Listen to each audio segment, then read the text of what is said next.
My goodness. What happened? Such thick malevolence. I feel sick. Malevolence of this impossible magnitude can only mean one thing. Not now, tell us. Born far too early by the looks of it. Poor mother and child. Neither of you deserved this.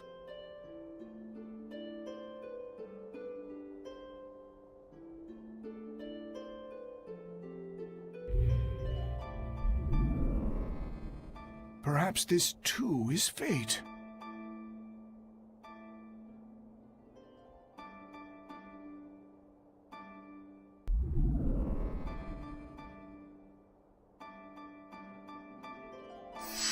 That child's human! Are we not all the same when we first breathe this air, save for the vessel we chance into? But a child born so premature won't last but a few months. Probably so. Zenrus! Muse! My goodness! What happened here? I'm afraid there's no time to explain. We have to seal off the malevolence before it drifts into Elysia. Who's that child? Celine's? Could it be she was with child? In order to contain Mount Tellus within this land, you would be the sacrifice to seal the path to Elysia? But Mount Tellus is using the land itself as his vessel. Even if we can trap him here, it would be no more than empty consolation. I understand, but even so, this is something that we humans have brought upon ourselves. And the shepherd? I take it that the shepherd has finally fallen?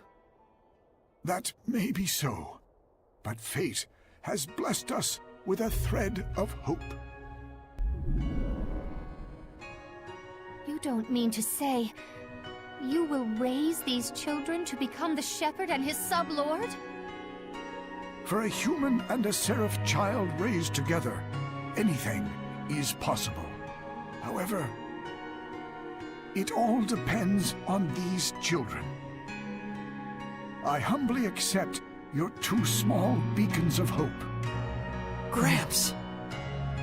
Zenrus, I have not the words to thank you.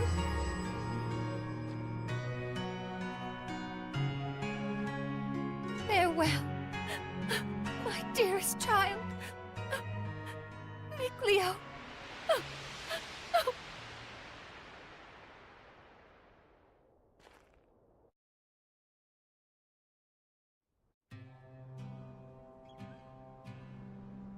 Gramps!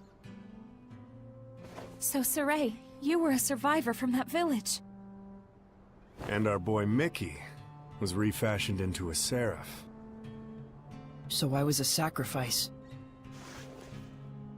You can cry if you want. Why would I cry? I'm surprised, to be sure, but I'm not sad. And now we know where Mount Tellus is. Now the only thing left is our answer. Right. So does this mean we've found it? I know now what path I want to take. Though I'm not sure that counts as an answer. Very well then.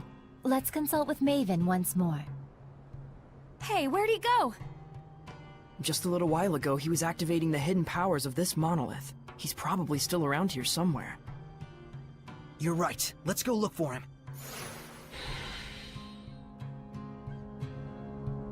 Come to think of it, I wonder how this monolith works. How do you think it activates the Earth in Historia? Probably because this is an Earth Pulse Nexus, don't you think? Earth Pulse? I'll let Terror Firma herself do the explaining. The Earth Pulse is a manifestation of the power of Mother Nature that permeates the Earth. Exactly. Logren has been known for centuries as a spot where several branches of the Earth Pulse intersect. If you're already such an expert, why call on me? Because when you say it, it's that much more adorable. Interesting. So, the Earth in Historia is reacting to the Earth Pulse. Could you repeat that in English for dumb-bums like me? Well, Okay, let's say instead that there's all this water bubbling up here. Then the Earth in Historia would be like a water wheel. When the wheel goes round, it grinds out the record of history, just like it was milling grains. Oh, okay. Makes sense to me. But then why are the Earth in Historia behaving like a water wheel? Probably... I told you. The Earth Pulse is the power of the Earth. Oh, I see. So if Maltellus made the Earth in Historia, and he's using the Earth itself as his vessel... then probably it's the force of his will that's making them do that.